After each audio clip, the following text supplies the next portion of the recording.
Hello friends, let's discuss current affairs. Today's session is going to be pretty short. Let's look at the first question then. What is it about? It's about OPEC. Which country announced its withdrawal from the OPEC? OPEC is the Organization of the Petroleum Exporting Countries. Organization of the Petroleum Exporting Countries. Now this organization was started in 1960. 1960. It has 12 members. 12 members, full-time members. Okay, what are these 12 members? Let's look at the names basically. The Venezuela is one. This is one, Venezuela. Yeah, I am sure that you would know the spelling of Venezuela, but any which way I am writing it here. Venezuela. Number 2, here there are 3 countries. You can see here. This is number 2. Republic of the Congo. Republic of the Congo. This is number 3. Gabon. Okay, and this small square that you find here, okay, this small square is number 4, which is Equatorial Guinea. Equatorial Guinea.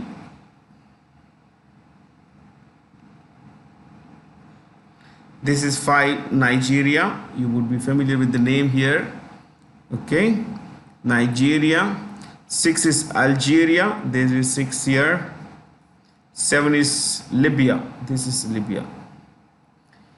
Then we have 5 countries in the Gulf, basically in the what you call West Asian region. 8 is Saudi Arabia. 9 is Iraq, but in between you find this small place here called Kuwait. So Kuwait is number 10 here. Okay, then the United Arab Emirates 11, UAE 11. This is 12. This is 12. Iran. What's this? Iran actually. So let me repeat. 1, Venezuela. 2, Republic of the Congo. 3,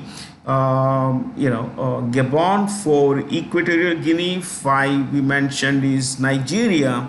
6 is Algeria. 7th, Libya. 8, Saudi Arabia. 9th, Iraq.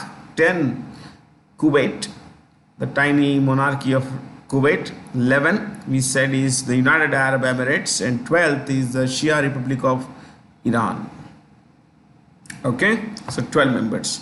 But you see a different color here, not just the dark blue, but some kind of a light blue. This color here you find is of these are OPEC plus members. They are called OPEC plus, and there are 10 members. OPEC plus 10 members. Okay. These are not members of the OPEC, but they are called, together with the OPEC members. They make for majority of the nations that produce oil. So the major thing about these countries is they are the largest producer. They are among the largest producers of oil and gas in the world. What is the main objective of OPEC? OPEC's main objective is to form a cartel, you could call CARTEL, which is a grouping of certain producers or sellers. Now it's to collectively influence the global oil market and maximize profits for the members. Remember, there are 2 goals. 1, collectively influence global oil market, and 2, maximize profits. And this is precisely what they have been doing, my friends. Okay. So there are lots of OPEC plus members. You see, this is Russia, this is Kazakhstan, this is Azerbaijan here, there is Mexico, plenty of countries actually. This is Sudan, South Sudan, this is Oman here, there is Malaysia.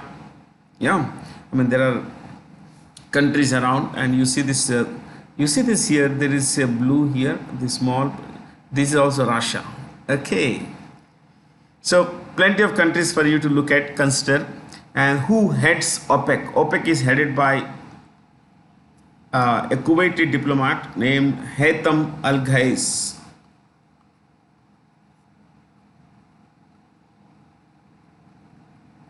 Haytham Al-Ghais. He is the Secretary General. So let's go to the next question. I think we discussed it quite comprehensively. National Consumer Rights Day is celebrated in India on the, it's not highlighted. The answer is December 24th. Why December 24th? December 24th is the day on which in 1986 the Consumer Protection Rights Act was given, received the presidential assent, presidential nod. The President of India approved this law, the bill, and hence it became a law. So COPRA, or simply called the Consumer Protection of Rights Act, became a law in 1986 on December 24th. So what about the choices here? December 19th is I think Goa Liberation Day. Goa Liberation Day. And why on this day? What is the importance of this day? In 1961, see, Goa till 1961 was ruled by Portugal. So Goa, Daman and Diu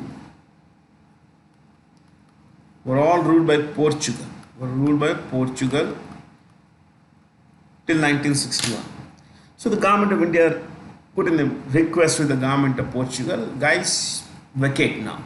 The British had left in 1947. Puducherry, which was ruled by France, was given back to India in 1954 by the French. So think about it. The British left in 47. The French left in 54. The Portuguese was still around, and we put in a request with them. We said, guys, now you should leave and leave this our country. So the Portuguese refused to vacate, give these territories back to India. And we had no choice but to launch a military operation codenamed Operation Vijay. So Operation Vijay was launched in 1961 to liberate Goa, Daman and Diu and merge them with the Indian Union. So 19th December is when Goa was finally liberated. Okay. 1961 Goa, Daman, Diu became part of India again. Remember, in 1987 Goa received statehood, so Daman and Diu remained a union territory. In 2020, Daman and Diu were merged with the union territory of Dadra and Nagar Haveli, and now there is one union territory, Daman and Diu and Dadra and Nagar Haveli. That's the territory.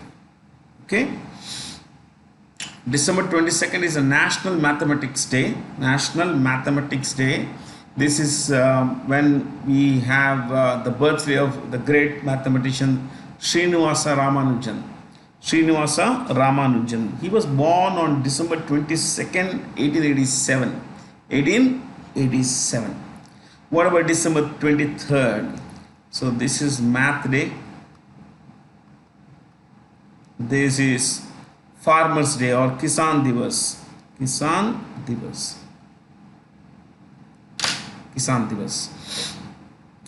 Divas is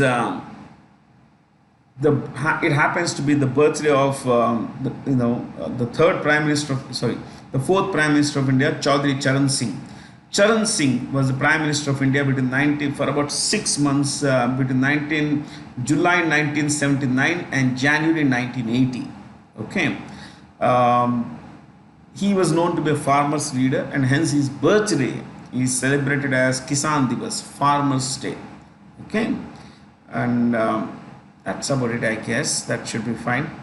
December 25th is Good Governance Day in honor of the birthday of former Prime Minister of India, Atal Bihari Vajpayee. Good Governance Day. India witnessed a notable increase in power generation between April and November. This, compared, of course, with the previous, same period previous year. In this context, India is the third largest energy consumer in the world, my friends. The top 3 energy consumers in the world are 1. China. China consumes more energy than any other country in the world. 2. United States. 3.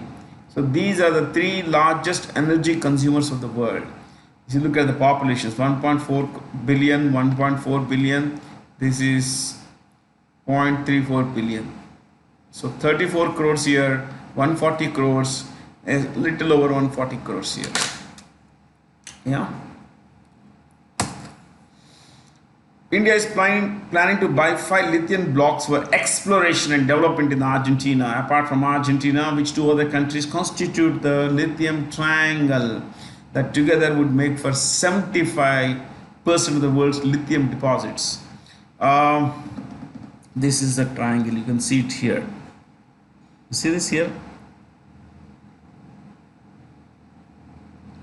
I think it's going everywhere. Let me clear this. So you can see this triangle here. So this is Chile, this is Chile, this is Chile, and this is Bolivia, and this is Argentina. Where you could write that lithium has an atomic number. Is number 3 on the atomic in the periodic table, and its biggest reserves are in Bolivia. Lithium biggest reserves, Bolivia. Biggest producer, Australia. Australia is the world's biggest producer of lithium. Number 1 is Australia, number 2, if I'm not wrong, is Chile, and number 3 is China. These are the top 3 producers of lithium in the world. Top 3 producers. But the biggest reserves are with Bolivia.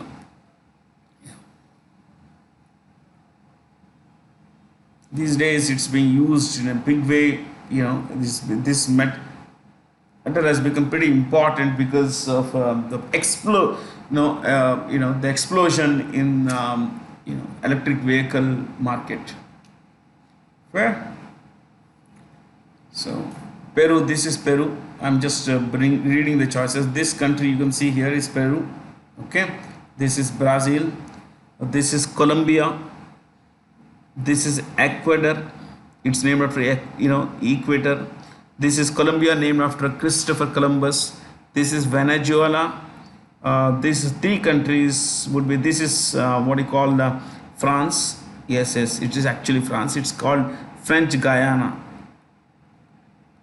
Okay. This is the country of British Guyana, and this is Suriname. No, I'm so sorry. I think this is Guyana, and this is Suriname, this region.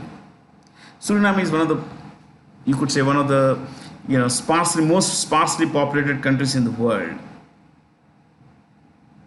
Okay. But then, southern part of the country is all forested. It's equatorial forest. This is Bolivia. This is Paraguay, Uruguay, Argentina.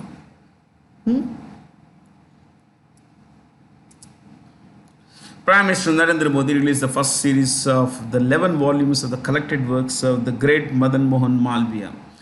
What are the correct statements? All of them are correct statements. He had been a president of the Indian National Congress on 4 different occasions. He is a co-founder of the Banaras Hindu University, which is Asia's biggest residential university. Please know that this is Asia's biggest residential university. About 40,000 students are, they live on the campus. And he also was, of course, not just the BHU, he also co-founded the Bharat Scouts and Guides. Remember one thing, that he was born, let me tell you, okay, Madan Mohan Malviya, he was born in 1861, I guess, 1861, yeah, December 25th, 1861. So Atal Bihari Vajpayee and Madan Mohan Malviya both were born on the same day, December 25th, but of course, years apart. And he died in 1946, just before India became, a few months before India became independent. So he was nicknamed Mahamana. What is it? Mahamana. And Mahamana means Mahamana means great soul or Mahatma. Fair. And one more thing is that he founded a newspaper named Leader. It was an English newspaper, and he was also the chairperson of the Hindustan Times for 20 years. Hindustan Times. Chali. Which lending institution approved a $300 million loan to Tamil Nadu to boost its urban water and sewage systems? The World Bank. These kinds of development funds come from the World Bank all the time. And just to give you the head offices, not more than that. World Bank is in Washington, D.C., District of Columbia. Asian Infrastructure Investment Bank is in Beijing. European Central Bank is in, if I'm not wrong, Frankfurt, which is in Germany. New Development Bank, Shanghai, in China. Asian Development Bank, Manila. As you know, this is the capital of Philippines. The Indian Navy recently commissioned the latest stealth guided missile destroyer named INS Imphal, Indian naval ship Imphal. See, this is INS, Imphal is a Vishakhapatnam, what is called VSP class, Vishakhapatnam class stealth guided missile destroyer. Okay, there are currently 4 ships in this. One is Vishakhapatnam, its name INS Vishakhapatnam. 2, INS Imphal. 3, no ranking, so dots will fine. Surat, INS Surat, and INS Marmugao.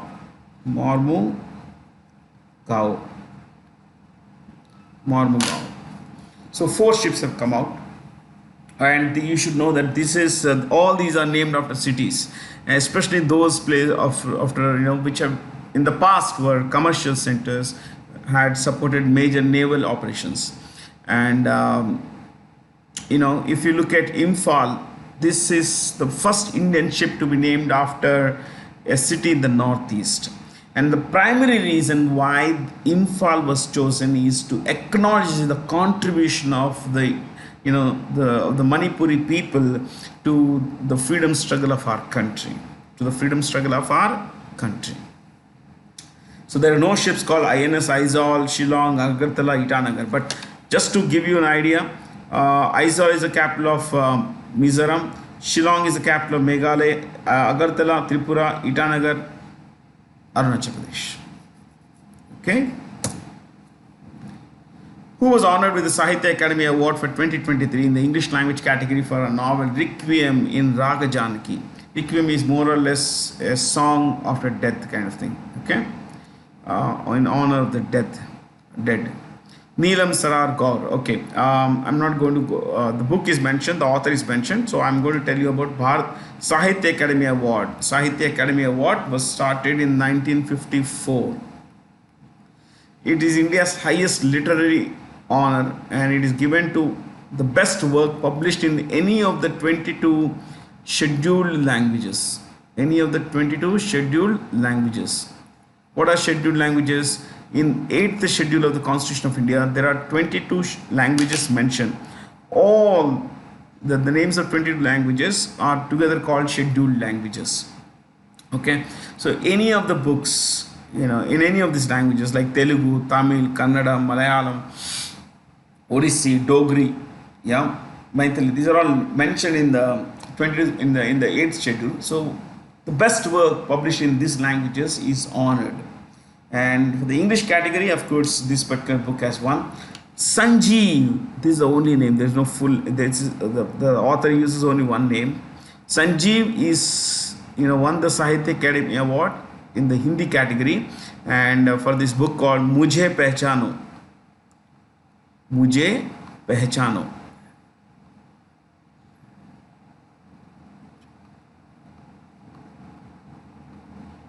Mujhe Pehchano. Okay. And what I found interesting about this entire thing, you see this logo here, this plaque.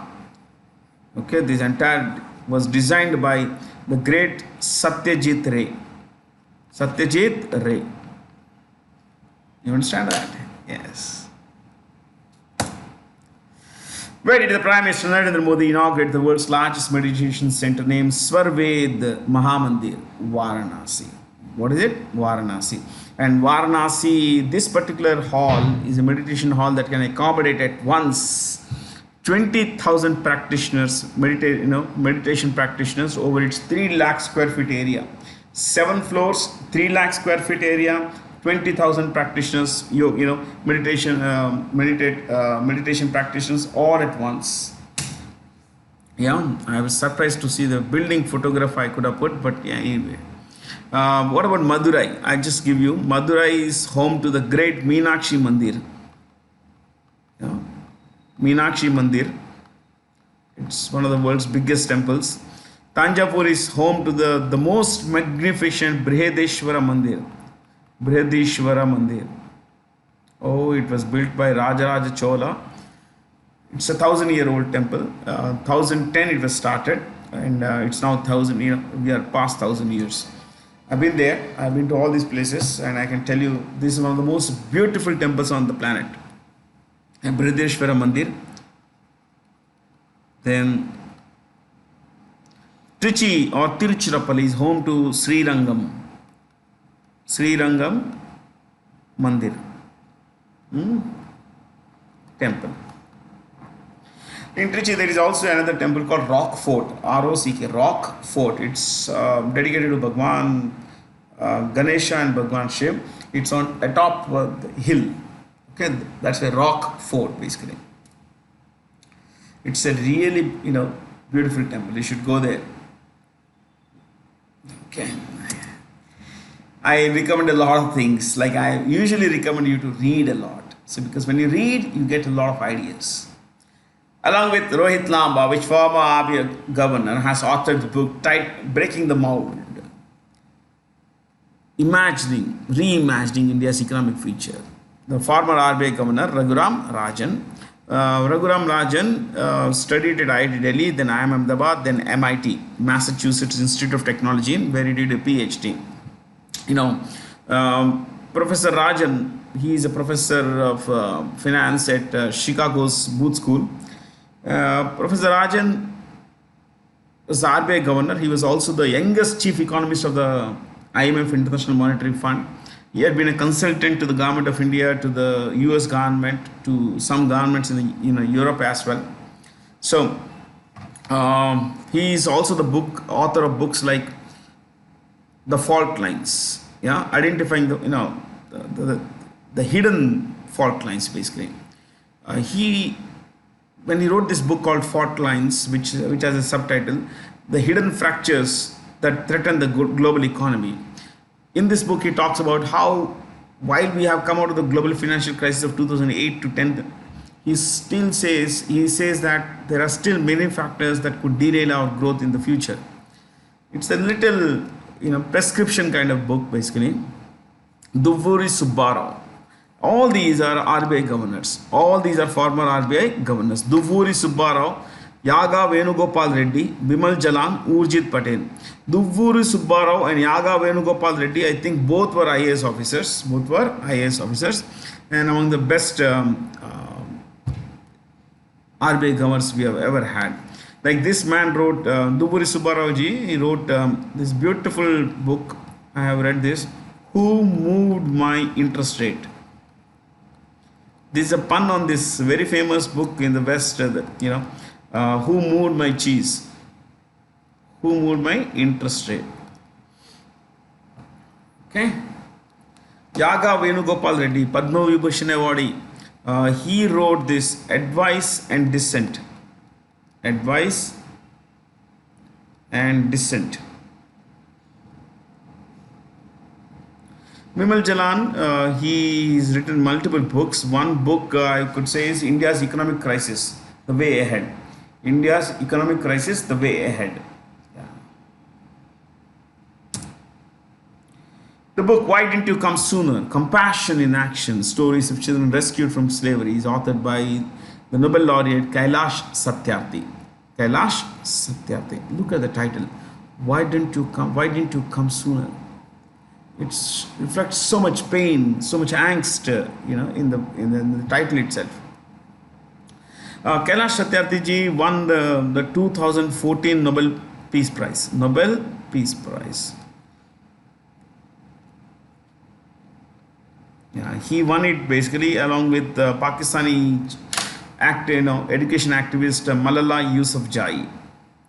Sudha Murthy, philanthropist, author. She is author of books like Dollar Bahu. This is a very good book. Dollar Bahu. Sunitha Krishnan heads an NGO named Prajwala. This NGO, and she is a Padma Shri recipient. This NGO rescues women in sex, who are forced into sex trade. So she rescues women from sex trafficking and then rehabilitates. Our NGO does this actually. Ruskin Bond is a great author. Our tree is still growing. There are plenty of books. Some other name we could discuss. Shanta Sinha is a child rights activist. She was a two-time chairperson of the National Commission for the Protection of Child Rights. Okay. Meena Singh, IPS officer, has become the first woman to become the Director General of the Central Industrial Security Force.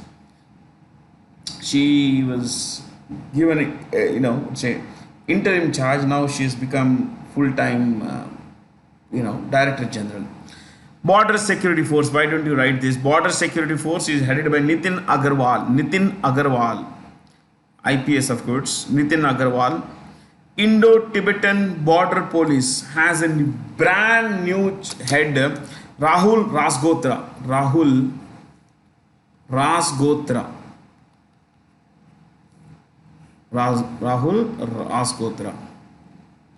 Then CRPF.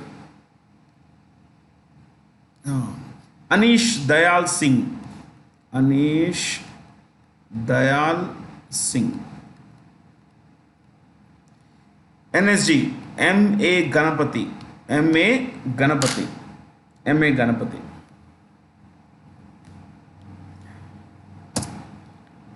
Along with which state or union territory has the Ministry of Home Affairs signed an agreement with militant organization Alpha, which is the United Liberation Front of Assam, Assam, to formally shun violence. This is a brand new agreement that government of India has signed with the former terrorist organization Alpha, which is the United Liberation Front of Assam, ASOM. Now, Assam has Alpha has given up violence, but when it was started in 1979, it was started with one goal: carve a separate, independent, sovereign state of Assam for indigenous people, for the local people of Assam. Because there was a great deal of refugee crisis in that part of India, especially in Assam, where Bangladeshi refugees walked into the state of Assam. In some places, they became the majorities, culturally and economically also.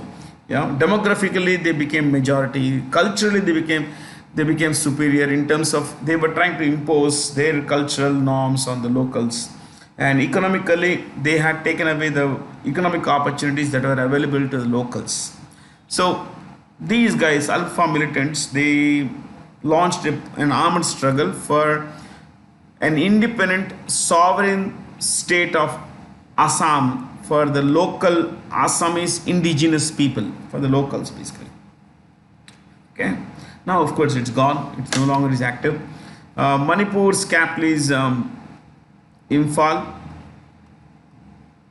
Chief ministers I always talk about, Biren Singh kind of guy. The Assam is run from Dispur. Meghalaya, Shillong. Sikkim, Gangtok. Jammu and Kashmir, there are two capitals. One is Jammu, the other is Srinagar. Okay. In which city was the 8th edition of the Indian Ocean Naval Symposium Conclave of Chiefs conducted? It was conducted in Bangkok, which, as you know, is the capital of Thailand. Now, the Indian Ocean Naval Symposium is an informal organization of about 38 states that border that adjoin the Indian Ocean. These states that are on the sea are called littoral states. Littoral. Littoral states. There are 38 of them, and they have come together to improve, communication, trade, free flow of trade, and all,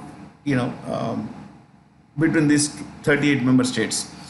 So Bangkok is the capital of Thailand. Putrajaya is one of the two capitals of Malaysia. Putrajaya plus Kuala Lumpur. Let me spell it for you. Kuala Lumpur, Malaysia. Jakarta is the capital of Indonesia. Malé, Maldives. Singapore, of course, Singapore City. Singapore City. Okay. Putrajaya and Jakarta both have Sanskrit. In fact, Singapore, Jakarta, Putrajaya all have Sanskrit origin, my friends. That's all from me, Bharat C. Jain. I told you it's going to be a very short session, and that's about it, my friends. Thank you for being here. Have a lot of fun. Thank you.